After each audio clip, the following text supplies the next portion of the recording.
Assalamualaikum warahmatullahi wabarakatuh. Apa kabar anak-anak ibu semua? Semoga kita semua dalam keadaan sehat walafiat sehingga kita bisa melaksanakan aktivitas kita, belajar kita seperti biasanya. Baiklah, untuk hari ini Ibu akan memberikan materi kepada kalian tentang sikap-sikap yang sesuai dengan nilai-nilai Pancasila. Kemudian kita akan meneruskan dengan membuat peta tempat tinggal kita. Baik, untuk itu kita langsung saja ke materi pembelajaran. Baik anak-anak ibu semua, apakah kalian tahu apa sih dasar negara kita? Dasar negara kita adalah Pancasila. Sila pertama yaitu ketuhanan yang Maha Esa dilambangkan dengan bintang berwarna emas dengan perisai berwarna hitam, dan yang kedua adalah kemanusiaan yang adil dan beradab dilambangkan dengan rantai, dan yang ketiga adalah persatuan Indonesia yang dilambangkan dengan pohon beringin. Sila keempat, kerakyatan yang dipimpin oleh hikmat kebijaksanaan dalam permusyawaratan perwakilan dilambangkan dengan kepala banteng, serta sila kelima, keadilan sosial bagi seluruh rakyat Indonesia dilambangkan dengan padi dan kapas. Pancasila memiliki nilai-nilai yang dapat kita jadikan pedoman dalam kita bersikap sehari-hari. Untuk sila pertama yaitu ketuhanan yang Maha Esa. Di Indonesia ini kita memiliki kebebasan dalam menganut agama dan menjalankan ibadah sesuai dengan ajaran agama yang kita anut.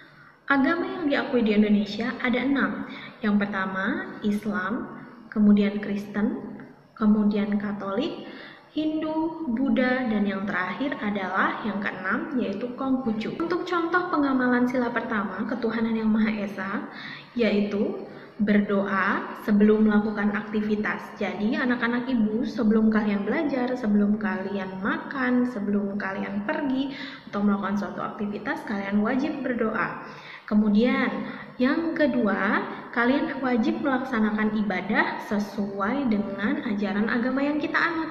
Kemudian ada contoh yang ketiga, yaitu menghormati orang lain yang sedang beribadah.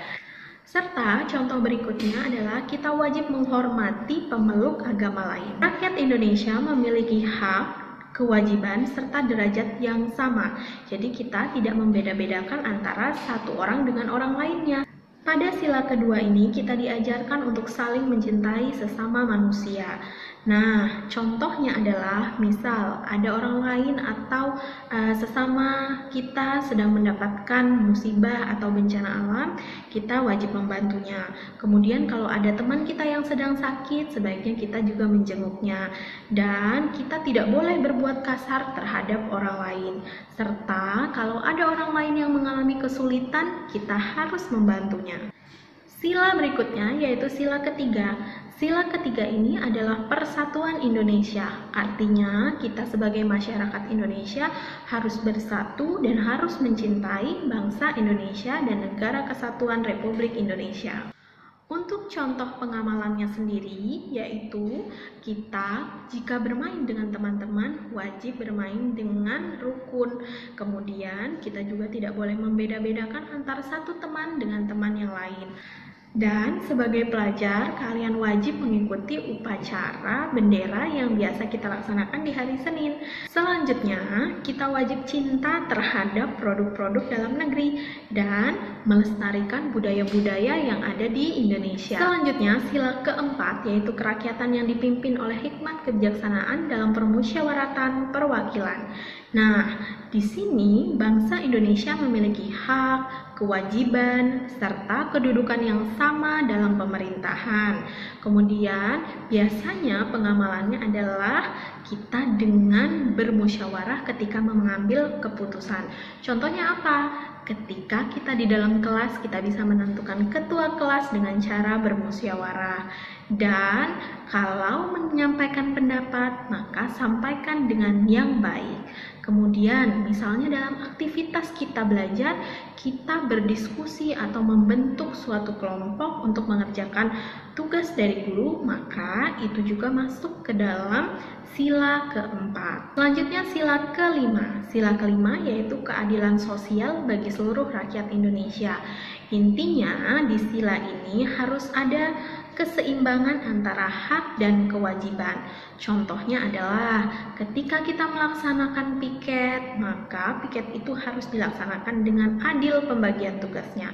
Dan kita dengan sesama masyarakat, misalnya ada kegiatan gotong royong, maka kita wajib mengikuti kegiatan gotong royong tersebut. Selanjutnya, kalau ada hasil karya orang lain, kita wajib menghargai hasil karya tersebut.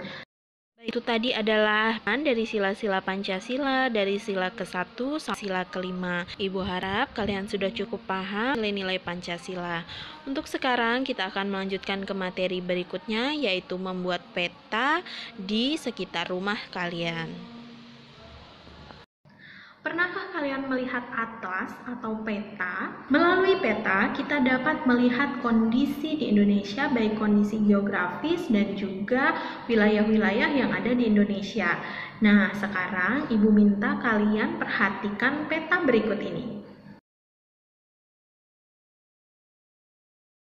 Nah, itu tadi adalah contoh dari peta di sekitar tempat tinggal teman kalian. Kalian juga pasti bisa membuat peta di sekitar tempat tinggal kalian. Caranya bagaimana? Yang pertama adalah kalian harus melihat kondisi di sekitar daerah tempat tinggal kalian. Misalnya, ada sekolah, ada jembatan, kemudian ada juga ruko, atau misalnya ada perumahan penduduk. Maka kalian lihat dulu kondisi di daerah sekitar tempat tinggal kalian, baru nanti kalau kalian sudah mengetahui posisi atau lokasi tepatnya, kalian bisa membuat peta rumah kalian. Baiklah anak-anak ibu, cukup sekian pertemuan kita pada kali ini, dan jangan lupa untuk mencoba membuat peta di sekitar tempat tinggal kalian. Jika sudah selesai, kalian bisa mengirimkan hasil peta kalian kepada ibu. Baik, ibu cukupkan. Semoga kalian paham dengan pembelajaran kita kali ini, dan ibu akhiri. Assalamualaikum warahmatullahi wabarakatuh.